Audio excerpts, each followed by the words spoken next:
تفسیر نمونہ جلد اول زیر نظر استاد محقق آیت اللہ العظمیٰ ناصر مکارم شیرازی. ترجمہ حضرت مولانا سید صفدر حسین نجفی. تفسیر سورہ بقرہ آیت نمبر 8 تا 16. ترجمہ کچھ لوگ ایسے بھی ہیں جو یہ کہتے ہیں کہ ہم خدا اور آخرت پر ایمان لائے ہیں، حالانکہ وہ صاحب ایمان نہیں. یہ خدا اور صاحبان ایمان کو دھوکہ دینا چاہتے ہیں، حالانکہ اپنے ہی کو دھوکہ دے رہے ہیں اور سمجھتے بھی نہیں. ان کے دلوں میں بیماری ہے اور خدا نے نفاق کی بنا پر اسے اور بھی بڑھا دیا ہے. اب اس جھوٹ کے نتیجے میں انہیں دردناک عذاب ملے گا. جب ان سے کہا جاتا ہے کہ زمین میں فساد نہ برپا کرو تو کہتے ہیں کہ ہم تو صرف اصلاح کرنے والے ہیں، حالانکہ یہ سب مفسد ہے اور اپنی فساد کو سمجھتے بھی نہیں. جب ان سے کہا جاتا ہے کہ دوسرے مومنین کی طرح ایمان لے آؤ تو کہتے ہیں کہ ہم بے وقوفوں کی طرح ایمان اختیار کر لے، حالانکہ اصل میں یہی بے وقوف ہے اور انہیں اس کی واقفیت بھی نہیں ہے. جب یہ صاحبان ایمان سے ملتے ہیں تو کہتے ہیں کہ ہم ایمان لے آئے، اور جب اپنے شیاطین کی خلوتوں میں جاتے ہیں تو کہتے ہیں کہ ہم تمہاری ہی پارٹی میں ہیں، ہم تو صرف صاحبان ایمان کا مذاق اڑاتے ہیں، حالانکہ خدا خود ان کا مذاق بنائے ہوئے ہے اور انہیں سرکشی میں ڈل دیے ہوئے ہے جو انہیں نظر بھی نہیں آ رہی ہے. یہی وہ لوگ ہیں جنہوں نے ہدایت کو دے کر گمراہی خرید لی ہے، جس تجارت سے نہ کوئی فائدہ ہے اور نہ اس میں کسی طرح کی ہدایت ہے. آیت کی تفسیر. منافق کون ہے؟ زیر نظر آیات منافقین کے سلسلے میں مکمل اور بہت پرمغز تشریح کی حامل ہے. ان میں ان کی روحانی شخصیات اور اعمال کو بیان کیا گیا ہے. اس کی کچھ وضاحت پیش کی جاتی ہے. تاریخ کے ایک خاص موڑ پر اسلام کو ایک ایسے گروہ کا سامنا کرنا پڑا جو ایمان لانے کے لیے جذبہ و خلوص رکھتے تھے، نہ سر مخالفت کی جرأت کرتے تھے. قرآن اس گروہ کو منافقین کے نام سے یاد کرتا ہے. فارس میں ہم دو رو یا دو چہرہ کہتے ہیں. یہ لوگ حقیقی مسلمانوں کی صفوں میں داخل ہو چکے تھے. یہ لوگ اسلام اور مسلمان کے لیے بہت بڑا خطرہ شمار ہوتے تھے. چونکہ ان کا ظاہر اسلام تھا لہٰذا ان کی شناخت مشکل تھی، لیکن قرآن ان کی باریک اور زندہ علامت بیان کرتا ہے تاکہ ان کی باطنی کیفیت کو مشخص کر دے. اس سلسلے میں قرآن ہر زمانہ اور قرن کے مسلمانوں کو ایک نمونہ دے رہا ہے. پہلے تو نفاق کی تفسیر بیان کی گئی ہے کہ بعض لوگ ایسے ہیں جو کہتے ہیں کہ ہم خدا اور قیامت پر ایمان لائے ہیں، حالانکہ ان میں ایمان نہیں. وہ اپنے اس عمل کو ایک قسم کی چالاکی سمجھتے ہیں اور چاہتے ہیں کہ اپنے اس عمل سے خدا اور مومنین کو دھوکہ دے، حالانکہ وہ صرف اپنے آپ کو دھوکہ دیتے ہیں لیکن سمجھتے نہیں. وہ صحیح راستہ اور صراط مستقیم سے ہٹ کر عمر کا ایک حصہ بے راہ میں گزار دیتے ہیں، اپنی تمام قوتوں اور صلاحیتوں کو برباد کر دیتے ہیں اور ناکامی و بدنامی اور عذاب الہی کے علاوہ انہیں کچھ نہیں ملتا. اس کے بعد اگلی آیت میں قرآن اس حقیقت کی طرف اشارہ کرتا ہے کہ نفاق در حقیقت ایک قسم کی بیماری ہے، کیونکہ صحیح و سالم انسان کا صرف ایک چہرہ ہوتا ہے، اس کے جسم و روح میں ہم آہنگی ہوتی ہے، کیونکہ ظاہر و باطن جسم و روح ایک دوسرے کی تکمیل کرتے ہیں. اگر کوئی مومن ہے تو اس کا پورا وجود ایمان کی صدا بلند کرتا ہے، اور اگر ایمان سے منحرف ہے تب بھی اس کا ظاہر و باطن انحراف کی نشاندہی کرتا ہے. جسم و روح میں دوئی ایک درد نو اور اضافی بیماری ہے. یہ ایک طرح کا تضاد، ناہم آہنگی اور ایک دوسرے سے دوری ہے جو وجود انسانی پر حکمران ہے. قرآن کہتا ہے کہ ان کے دلوں میں ایک خاص بیماری ہے. نظام آفرینش میں جو شخص کسی راستے پہ چلتا ہے اور اس کے لیے ذات راہ فراہم کیے رکھتا ہے تو وہ یقیناً آگے بڑھتا رہتا ہے، یا بالفاظ دیگر ایک ہی راستے پہ چلنے والے انسان کے اعمال و افکار کا ہجوم اس میں زیادہ رنگ بڑھتا ہے اور اسے زیادہ راسخ کرتا ہے. قرآن مزید کہتا ہے خداوند عالم ان کی بیماری میں اضافہ کرتا ہے. چونکہ منافقین کا اصل سرمایہ جھوٹ ہے لہٰذا ان کی زندگی میں جو تنازعات رونما ہوتے ہیں وہ ان کی توجیہ کرتے رہتے ہیں آیت کے آخر میں بتایا گیا ہے ان کی ان دروگوئیوں کی وجہ سے ان کے لیے دردناک عذاب ہے۔ منافقین کی خصوصیات۔ اس کے بعد ان کی خصوصیات کی طرف اشارہ کیا گیا ہے، جن میں سے پہلی اصلاح طبعی کا دعویٰ کرنا ہے، حالانکہ حقیقی فسادی وہی ہے۔ جب ان سے کہا جائے کہ روئے زمین پر فساد نہ کرو تو وہ اپنی تئیں مسلح بتاتے ہیں اور وہ دعویٰ کرتے ہیں کہ ہمارا تو زندگی میں اصلاح کے علاوہ کوئی مقصد رہا ہے نہ اب ہے۔ اگلی آیت میں قرآن کہتا ہے، جان لو کہ یہ سب مفسد ہے اور ان کا پروگرام فساد کے سوا کچھ نہیں، لیکن وہ خود بھی شعور سے تہی دامن ہے۔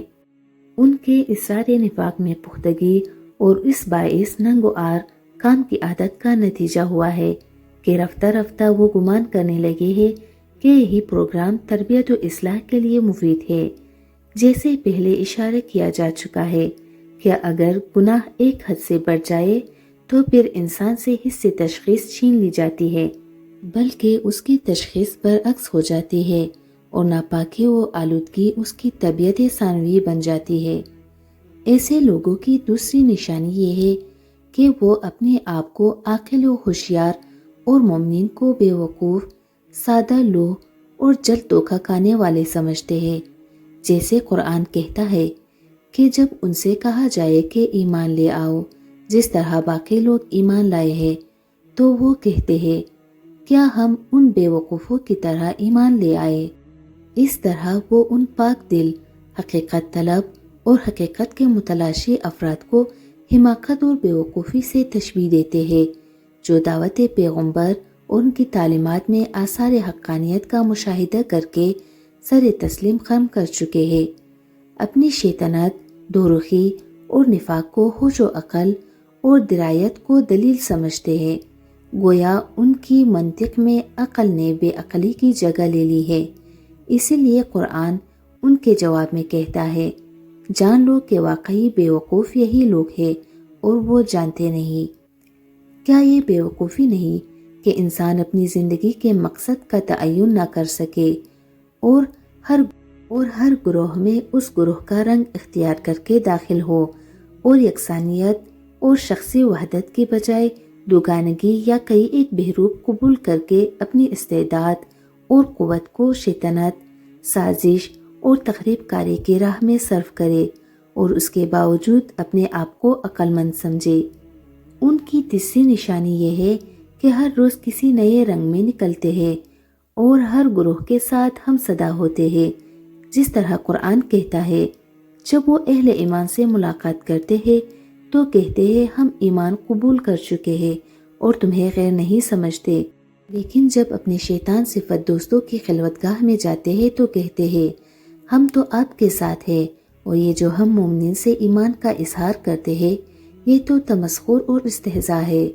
ان کے افکار و اعمال پر دل میں تو ہم ہنستے ہیں، یہ سب ان سے مذاق ہے، ورنہ ہمارے دوست ہمارے محرم راز اور ہمارا سب کچھ تو آپ لوگ ہیں۔ اس کے بعد قرآن ایک سخت اور دو ٹوک لب و لہجے کے ساتھ کہتا ہے، خدا ان سے تمسخر کرتا ہے اور خدا انہیں ان کی طغیان و سرکشی میں رکھے گا تاکہ وہ کاملاً سرگردہ رہے۔ مورد بحث آیات میں سے آخرت ان کی آخری سرنوشت ہے جو بہت غم انگیز اور تاریک ہے۔ اس میں بیان کیا گیا ہے کہ وہ ایسے لوگ ہیں جنہوں نے اس تجارت خانے عالم میں ہدایت کے لیے گمراہی کو خلید دیا ہے۔ اس وجہ سے ان کی تجارت نفع مند نہیں بلکہ سرمایہ بھی ہاتھ سے دے بیٹھے ہیں اور کبھی بھی انہوں نے ہدایت کا چہرہ نہیں دیکھا۔ نفاق کیسے پیدا ہوتی ہے اور اس کی جڑیں کیا ہے؟ جب کسی علاقے میں کوئی انقلاب آتا ہے، خصوصاً اسلام جیسا انقلاب جس کی بنیاد حق و عدالت پر ہے، تو مسلماً غارت گروں، ظالموں اور خود سروں کے منافع کو خطرہ لاحق ہو جاتا ہے تو وہ پہلے تمسخر سے پھر مسلح قوت، اقتصادی دباؤ اور مسلسل اجتماعی پروپیگنڈے سے کام لیتے ہوئے کوشش کرتے ہیں کہ انقلاب کو درہم و برہم کر دے۔ جب انقلاب کی کامیابی کا پرچم علاقے کی قوتوں کو سر بلند نظر آتا ہے تو مخالفین کا ایک گروہ اپنی تکنیک اور روشن ظاہری کو بدل دیتا ہے اور ظاہراً انقلاب کے سامنے جھک جاتا ہے، لیکن وہ زیر زمین مخالفت کا پروگرام تشکیل دیتا ہے۔ یہ لوگ جو دو مختلف چہروں کی وجہ سے منافق کہلاتے ہیں، انقلاب کے خطرناک ترین دشمن ہیں۔ منافق کا مادہ نفق ہے اور یہ بوزن شفق ہے، جس کے معنی زیر زمین، نقب اور سرنگ کے ہیں، جس سے چھینے یا بھاگنے کا کام لیا جاتا ہے۔ ان کا موقف پورے طور پر مشخص نہیں ہوتا، لہٰذا انقلابی انہیں پہچان نہیں پاتے کہ خود سے انہیں دور کر دے۔ وہ لوگ پاک باز اور سچے لوگوں میں گھس جاتے ہیں، یہاں تک کہ کبھی کبھی اہم ترین پوسٹ پر جا پہنچتے ہیں۔ جب تک پیغمبر اسلام نے مکہ سے مدینے کی طرف ہجرت نہیں کی تھی اور مسلمانوں کی حکومت تشکیل نہیں پائی تھی، ایسا گروہ سرگرم عمل نہیں ہوا۔ لیکن نبی اکرم جب مدینے میں آ گئے تو حکومت اسلامی کی بنیاد رکھی گئی، اور جنگ بدر کی کامیابی کے بعد یہ معاملہ زیادہ واضح ہو گیا، یعنی رسمی طور پر ایک چھوٹی سی حکومت جو قابل رشد تھی قائم ہو گئی۔ یہ وہ موقع تھا کہ مدینے کے گدی نشینوں، خصوصاً یہودیوں کے جو اس زمانے میں احترام کی نگاہ سے دیکھے جاتے تھے، بہت سے منافع خطرے میں پڑ گئے۔ اس زمانے میں یہودیوں کا زیادہ احترام اس وجہ سے تھا کہ وہ اہل کتاب اور نسبتاً پڑھے لکھے لوگ تھے، اور وہ اقتصادی طور پر بھی آگے تھے، حالانکہ یہی لوگ ظہور پیغمبر سے پہلے اس قسم کی امور کی خوشخبری دیتے تھے۔ مدینے میں کچھ اور لوگ بھی تھے جن کے سر میں لوگوں کی سرداری کا سودا سمایا ہوا تھا، لیکن رسول خدا کی ہجرت سے ان کے خواب درے کے درے رہ گئے۔ ظالم سرداروں، سرکشوں اور ان غارت گروہ کی حمایتوں نے دیکھا کہ عوام تیزی سے نبی اکرم پر ایمان لا رہے ہیں۔ ان کے عزیز و اقارب بھی ایک عرصے تک مقابلہ کرتے رہے، لیکن آخرکار انہیں بھی اس کے سوا کوئی چارہ نہ تھا کہ وہ ظاہراً مسلمان ہو جائے، کیونکہ علم مخالفت بلند کرنے میں جنگی مشکلات اور اقتصادی صدمات کے علاوہ ان کی نابودی کا خطرہ تھا۔ خصوصاً عرب کی پوری قوت بھی آپ کے ساتھ تھی اور ان لوگوں کے قبیلے بھی ان سے جدا ہو چکے تھے۔ اس بنا پر انہوں نے تیسرا راستہ اختیار کیا، اور وہ یہ کہ ظاہراً مسلمان ہو جائے اور مخفی طور پر اسلام کو برباد کرنے کا منصوبہ بنائے۔ خلاصہ یہ کہ کسی معاشرے میں نفاق کے ظہور کی ان دو وجوہ میں سے ایک ہوتی ہے: الف، کسی انقلاب کی کامیابی اور معاشرے پر اس کا تسلط، ب، نفسیاتی کمزوری اور سخت حوادث کے مقابلے میں جرأت و ہمت کا فقدان۔ ہر معاشرے میں منافقین کی پہچان ضروری ہے۔ اس میں شک و شبہ نہیں کہ نفاق اور منافق زمانہ پیغمبر سے مخصوص نہ تھے، بلکہ ہر معاشرے میں اس گروہ کا وجود ہوتا ہے۔ البتہ ضروری ہے کہ قرآن کے دیے ہوئے معیار کی بنیاد پر ان کی پہچان کی جائے تاکہ وہ کوئی نقصان یا خطرہ پیدا نہ کر سکے۔ زیر مطالعہ آیات کے علاوہ سورہ منافقون اور روایات اسلامی میں ان کی مختلف نشانیاں بیان ہوئی ہے، جن میں سے بعض یہ ہے: الف، زیادہ شور شرابہ اور بڑے بڑے دعوے، باتیں بہت، عمل کم اور قول فعل میں تضاد ہونا۔ ب، ہر جگہ کے رنگ کو اپنا لینا اور ہر گروہ کے ساتھ ان کے ذوق کے مطابق گفتگو کرنا، مومنین سے آمنن کہنا اور مخالفین سے انا معکم۔ ج، عوام سے اپنے آپ کو الگ رکھنا، خفیہ انجمنین قائم کرنا اور پوشیدہ منصوبے بنانا۔ د، دھوکہ دہی، مکر و فریب، جھوٹ، تملق، چاپلوسی، پیمان شکنی اور خیانت کی راہ چلنا۔ ہے، اپنے تئیں بڑا سمجھدار گرداننا اور دوسروں کو ناسمجھ، بیوقوف اور نادان قرار دینا۔ خلاصہ یہ کہ دو رخی اور اندرونی تضاد منافقین کی واضح صفت ہے۔ ان کا انفرادی اور اجتماعی چال چلن ایسا ہوتا ہے کہ جس سے انہیں واضح طور پر پہچانا جا سکتا ہے۔ قرآن حکیم کی یہ تعبیر کتنی عمدہ ہے کہ ان کے دل بیمار ہے۔ کون سی بیماری ظاہر و باطن کے تضاد سے بدتر ہے، اور کون سی بیماری اپنے آپ کو بڑا سمجھنے اور سخت حوادث کے مقابلے سے فرار سے بڑھ کر ہے۔ جیسے دل کی بیماری جتنی بھی پوشیدہ ہو اسے کاملاً مخفی نہیں رکھا جا سکتا، بلکہ اس کی علامت انسان کے چہرے اور تمام اعضائے بدن سے آشکار ہوتی ہے۔ نفاق کی بیماری بھی اسی طرح ہے، جو مختلف مظاہر کے ساتھ قابل شناخت ہے، اور اندرونی نفاق کی بیماری کو معلوم کیا جا سکتا ہے۔ تفسیری نمونہ سورہ نساء آیت 141 تا 143 میں بھی صفات منافقین کے بارے میں بحث کی گئی ہے۔ نیز سورہ توبہ کی آیت 49 تا 57 کے ذیل میں بھی اس سلسلے میں کافی بحث ہے، اور سورہ توبہ آیت 62 تا 85 کے ذیل میں بھی ایسے ابحاث موجود ہے۔ معنی نفاق کی وسعت۔ اگرچہ نفاق اپنے خاص مفہوم کے لحاظ سے ان بے ایمان لوگوں کے لیے جو ظاہراً مسلمانوں کی صف میں داخل ہو لیکن باطنی طور پر کفر کے دل دادا ہو، لیکن نفاق ایک وسیع مفہوم ہے جو ہر قسم کے ظاہر و باطن اور گفتار و کردار کے تضاد پر محیط ہے، چاہے یہ چیز مومن افراد میں پائی جائے جنہیں ہم درگاہائے نفاق یعنی ایسے انسان یا حیوان جن کے ماں باپ مختلف نسل سے ہو کہتے ہیں۔ مثلاً حدیث میں ہے 3 صفات ایسی ہے کہ جس شخص میں پائی جائے وہ منافق ہے، چاہے وہ روزہ رکھے، نماز پڑھے اور اپنے آپ کو مسلمان سمجھے، اور وہ صفات ہے جب امانت رکھی جائے تو وہ خیانت کرتا ہے، بات کرتے وقت جھوٹ بولتا ہے اور وعدے کی خلاف ورزی کرتا ہے۔ مسلم ہے کہ ایسے اشخاص اس خاص معنی کے لحاظ سے منافق نہیں، تاہم نفاق کی جڑیں ان میں پائی جاتی ہے۔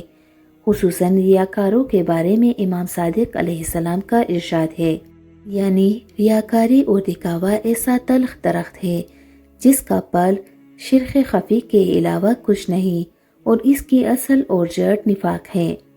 یہاں ہم آپ کی توجہ امیر المومنین علی علیہ السلام کے ایک ارشاد کی طرف دلاتے ہیں جو منافقین کے متعلق ہے۔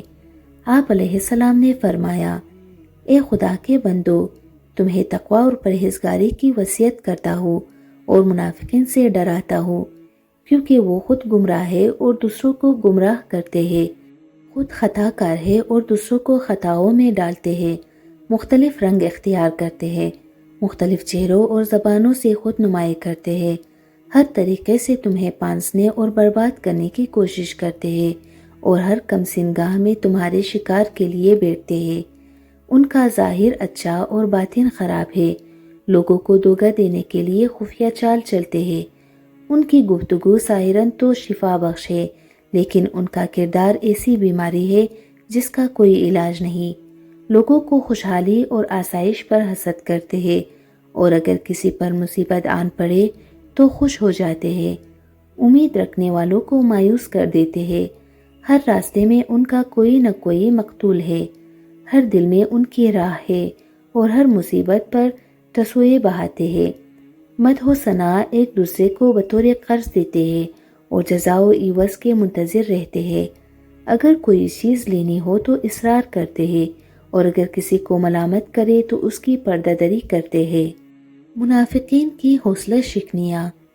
نہ صرف اسلام بلکہ ہر انقلابی اور ارتقاء پسند آئین و دین کے لیے منافقین خطرناک ترین گروہ ہے۔ وہ مسلمانوں کی صفوں میں گھس جاتے ہیں اور حوصلہ شکنی کے لیے ہر موقع غنیمت سمجھتے ہیں۔ کبھی سچے مومنین کا اس پر بھی تمسخر اڑاتے ہیں کہ انہوں نے اپنا مختصر سرمایہ راہ خدا میں خرچ کیا ہے، جیسے قرآن کہتا ہے۔ وہ مخلصین مومنین کا تمسخر اڑاتے ہیں کہ انہوں نے اپنے مختصر سرمایہ کو راہ خدا میں خرچ کیا۔ خدا ان سے استہزاء کرتا ہے اور دردناک عذاب ان کے انتظار میں ہے۔ کبھی وہ اپنی خفیہ میٹنگوں میں فیصلہ کرتے ہیں کہ رسول خدا کے اصحاب سے مالی امداد کلی طور پر منقطع کر دے اور آپ سے الگ ہو جائے، جیسے سورہ منافقون میں ہے۔ وہ کہتے ہیں کہ رسول اللہ کے ساتھ جو لوگ ہیں ان سے مالی امداد منقطع کر لو تاکہ وہ آپ کے گرد و پیش سے منتشر ہو جائے۔ جان لو کہ آسمان و زمین کے خزانے خدا کے لیے ہے، لیکن منافق نہیں جانتے۔ کبھی یہ فیصلہ کرتے تھے کہ جنگ سے مدینہ واپس پہنچنے پر متحد ہو کر مناسب موقع پر مومنین کو مدینے سے نکال دیں گے اور کہتے تھے اگر ہم مدینے کی طرف پلٹ گئے تو عزت والے ذلیلوں کو باہر نکال دیں گے۔ کبھی مختلف بہانے بنا کر مثلاً فصل کے محصولات کی جمع آوری کا بہانہ، جہاد کے پروگراموں میں شریک نہ ہوتے تھے اور سخت مشکلات کے وقت نبی اکرم صلی اللہ علیہ وآلہ وسلم کو تنہا چھوڑ دیتے تھے، اور ساتھ ساتھ انہیں یہ بھی ڈر رہتا تھا کہ کہیں ان کا راز فاش نہ ہو جائے، مبادا اس طرح انہیں رسوائی کا سامنا کرنا پڑے۔ ان کی معاندانہ حوصلہ شکنیوں کی وجہ سے قرآن مجید نے ان پر سخت وار کیے ہیں، اور قرآن مجید کی ایک صورت منافقون ان کے طور طریقوں کے بارے میں نازل ہوئی ہے۔ توبہ، حشر اور بعض دوسری صورتوں میں بھی انہیں ملامت کی گئی ہے، اور اسی سورہ بقرہ کی 13 آیات انہی کی صفات اور انجام بد سے متعلق ہیں۔ وجدان کو دھوکہ دینا۔ مسلمانوں کے لیے سب سے بڑی مشکل منافقین سے رابطے کے سلسلے میں تھی، کیونکہ ایک طرف تو وہ مامور تھے کہ جو شخص اظہار اسلام کرے کشادہ روی سے استقبال کیا جائے اور ان کے عقائد کے سلسلے میں جستجو اور تفتیش نہ کی جائے، اور دوسری طرف منافقین کے منصوبوں کی نگرانی کا کام تھا۔ منافقین اپنی تئیں جب حق کا ساتھی اور ایک فرد مسلمان کی حیثیت سے متعارف کرواتا تھا تو اس کی بات کو قبول کرنا پڑتی، جبکہ باطنی طور پر وہ اسلام کے لیے سد راہ ہوتا اور اس کے خلاف سوگند کھائے ہوئے دشمنوں میں سے ہوتا۔ یہ گروہ اس راہ کو اپنا کر اس زعم میں تھا کہ خدا اور مومنین کو ہمیشہ دھوکہ دے سکے گا، حالانکہ یہ لوگ لاشعوری طور پر اپنے آپ کو دھوکہ دے رہے تھے۔ یخادعون اللہ والذین آمنوا کی تعبیر دقیق معنی دیتی ہے، مخدوع کے معنی ہے دونوں طرف سے دھوکہ دینا۔ یہ لوگ ایک طرف تو کور باطنی کی وجہ سے اعتقاد رکھتے تھے کہ نبی اکرم صلی اللہ علیہ وآلہ وسلم دھوکے باز ہے، اور انہوں نے حکومت کے لیے دین و نبوت کا ڈونگ رچا رکھا ہے، اور سادہ لوگ ان کی گرد جمع ہو گئے ہیں، لہٰذا ان کا مقابلہ کرنے میں دھوکہ دہی کرنا چاہیے۔ اس بنا پر ان منافقین کا کام ایک طرف تو دھوکہ و فریب کرنا تھا، اور دوسری طرف نبی اکرم صلی اللہ علیہ وآلہ وسلم کے بارے میں اس قسم کا غلط اعتقاد رکھتے تھے۔ لیکن جملہ وما یخدعون اللہ انفسهم وما یشعرون ان کے دونوں ارادوں کو خاک میں ملاتا ہوا نظر آتا ہے۔ یہ جملہ ایک طرف تو یہ ثابت کرتا ہے کہ دھوکہ و فریب صرف انہی کی طرف سے ہے، دوسری طرف کہتا ہے کہ اس فریب کی بازگشت بھی انہی کی طرف ہے، لیکن وہ سمجھتے نہیں۔ ان کا اصلی سرمایہ جو حصول سعادت کے لیے خدا نے ان کے وجود میں پیدا کیا ہے، وہ اسے دھوکہ و فریب کی راہ میں برباد کر رہے ہیں، اور ہر خیر و نیکی سے تہی دامن اور گناہوں کا بھاری بوجھ اٹھائے دنیا سے جا رہے ہیں۔ کوئی بھی شخص خدا کو دھوکہ نہیں دے سکتا، کیونکہ وہ ظاہر و باطن سے باخبر ہے۔ اس بنا پر یخادعون اللہ سے تعبیر کرنا اس لحاظ سے ہے کہ رسول اللہ اور مومنین کو دھوکہ دینا خدا کو دھوکہ دینے کی طرح ہے۔ دوسرے مواقع پر بھی قرآن میں ہے کہ خداوند عالم نبی اکرم صلی اللہ علیہ وآلہ وسلم اور مومنین کی تعظیم کے لیے خود ان کی صف میں بیان کرتا ہے، یا پھر یہ لوگ صفات خدا کو نہ پہچاننے کی وجہ سے اپنی کوتاہ اور ناقص فکر سے واقعاً یہ سمجھتے تھے کہ ہو سکتا ہے کوئی چیز خدا سے پوشیدہ ہو۔ ایسی نظیر قرآن مجید کی دیگر آیات میں بھی دیکھی جا سکتی ہے۔ بہرحال زیر نظر آیت وجدان کو دھوکہ دینے کی طرف واضح اشارہ کرتی ہے۔ اگرچہ ایسا ہوتا ہے کہ گمراہ اور گناہ سے آلودہ انسان برے اور غلط اعمال کے مقابلے میں وجدان کی سزا اور سرزنش سے بچنے کے لیے اسے دھوکہ دینے کی کوشش کرتا ہے، اور آہستہ آہستہ اپنے تئیں مطمئن کر لیتا ہے کہ نہ صرف ان کا عمل برا اور کبھی نہیں بلکہ باعث اصلاح ہے، اور فساد کے مقابلے میں انما نحن مصلحون، یہ اس لیے کہ وجدان کو دھوکہ دے کر اطمینان سے غلط کام کو جاری رکھ سکے۔ امریکہ کے ایک صدر کے بارے میں کہتے ہیں کہ جب اسے سوال کیا گیا کہ اس نے جاپان کے 2 بڑے شہروں ہیروشیما اور ناگاساکی کو ایٹم بم سے تباہ کرنے کا حکم کیوں دیا تھا، جبکہ اس سے 2 لاکھ افراد، بچے، بوڑھے اور جوان ہلاک یا ناقص العزا ہو گئے، تو اس نے جواب دیا تھا کہ اگر ہم یہ کام نہ کرتے تو جنگ طویل ہو جاتی اور پھر زیادہ افراد کو قتل کرنا پڑتا۔ گویا ہمارے زمانے کے منافقین بھی اپنے وجدان یا لوگوں کو دھوکہ دینے کے لیے ایسی باتیں اور ایسے بہت سے کام کرتے ہیں، حالانکہ جنگ جاری رکھنے یا شہر کو ایٹم بم سے اڑانے کے علاوہ تیسری واضح راہ بھی تھی، وہ یہ کہ توسیع پسندی سے ہاتھ اٹھا لے اور قوموں کو ان کے ملکوں کے سرمایے کے ساتھ آزاد رہنے دے۔ نفاق حقیقت میں وجدان کو فریب دینے کا وسیلہ ہے۔ کس قدر دکھ کی بات ہے کہ انسان اس اندرونی واعظ، ہمیشہ بیدار اور پہرے دار اور خدا کے باطنی نمائندے کا گلا گھونٹ دے یا اس کے چہرے پر اس طرح پردہ ڈال دے کہ اس کی آواز کان تک نہ پہنچے۔ نمبر 6، نقصان زدہ تجارت۔ اس دنیا میں انسان کی کارگزاریوں کو قرآن مجید میں بار بار ایک قسم کی تجارت سے تشبیہ دی گئی ہے، اور حقیقت میں ہم سب اس جہان میں تاجر ہیں، اور خدا نے ہمیں عقل، فطرت، احساسات، مختلف جسمانی قوہ، نعمات دنیا، طبیعت اور سب سے آخر میں انبیاء کی رہبری کا عظیم سرمایہ عطا فرما کر تجارت کی منڈی میں بھیجا ہے۔ ایک گروہ نفع اٹھاتا ہے اور کامیاب و سعادت مند ہو جاتا ہے، جبکہ دوسرا گروہ نہ صرف یہ کہ نفع حاصل نہیں کرتا بلکہ اثر سرمایہ بھی ہاتھ سے دے بیٹھتا ہے اور مکمل دیوالیہ ہو جاتا ہے۔ پہلے گروہ کا کامل نمونہ مجاہدین راہ خدا ہے، جیسا کہ قرآن ان کے بارے میں کہتا ہے، اے ایمان والو، کیا تمہیں ایسی تجارت کی رہنمائی نہ کروں جو تمہیں دردناک عذاب سے نجات دے اور سعادت ابدی کا ذریعہ ہو؟ خدا اور اس کے رسول پر ایمان لے آؤ اور اس کی راہ میں مال و جان سے جہاد کرو۔ دوسرے گروہ کا واضح نمونہ منافقین ہے، منافقین جو مخرب اور مفسد کام سر انجام دیتے ہیں اور عقل کے لباس میں انجام دیتے ہیں۔ قرآن گزشتہ آیات میں ان کا ذکر کرتے ہوئے کہتا ہے، وہ ایسے لوگ ہیں جنہوں نے ہدایت کے بدلے گمراہی کو خرید لیا ہے، اور یہ تجارت ان کے لیے نفع بخش ہے نہ ہی باعث ہدایت۔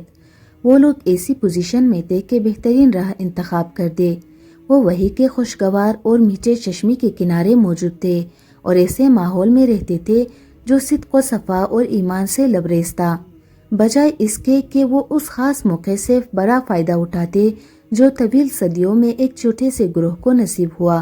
انہوں نے ایسی ہدایت کھو کر گمراہی خرید لی جو ان کی فطرت میں تھی، اور وہ ہدایت جو وحی کے ماحول میں موجزن تھی۔ ان تمام سہولتوں کو وہ اس گمان میں ہاتھ سے دے بیٹھے کہ اس سے وہ مسلمانوں کو شکست دے سکے۔ ان کے گندے دماغوں میں پرورش پانے والے بڑے خواب شرمندہ تعبیر ہو سکیں گے جب اس معاملے میں غلط انتخاب میں انہیں دو بڑے نقصانات کا سامنا کرنا پڑا۔ الف، ایک یہ کہ ان کا مادی و معنوی دونوں قسم کا سرمایہ تباہ ہو گیا اور اس سے انہیں کوئی فائدہ بھی نہ پہنچا۔ ب، دوسرا یہ کہ وہ اپنے غلط مطمع نظر کو پا بھی نہ سکے، کیونکہ اسلام تیزی کے ساتھ آگے بڑھ گیا اور صفحہ ہستی پر محیط ہو گیا، اور یہ منافق بھی رسوا ہو گئے۔ ناظرین محترم، سورہ بقرہ کی تفسیر جاری ہے۔ سورہ بقرہ کی تفسیر مکمل سننے کے لیے میرے چینل کو سبسکرائب کریں، اپنے دوستوں کے ساتھ بھی شیئر کریں تاکہ وہ بھی علم قرآن سے منسلک ہو سکے۔ میرے چینل پر آپ کو سچے اسلامی واقعات کی کہانی بھی ملے گی۔ والسلام علیکم ورحمۃ اللہ وبرکاتہ۔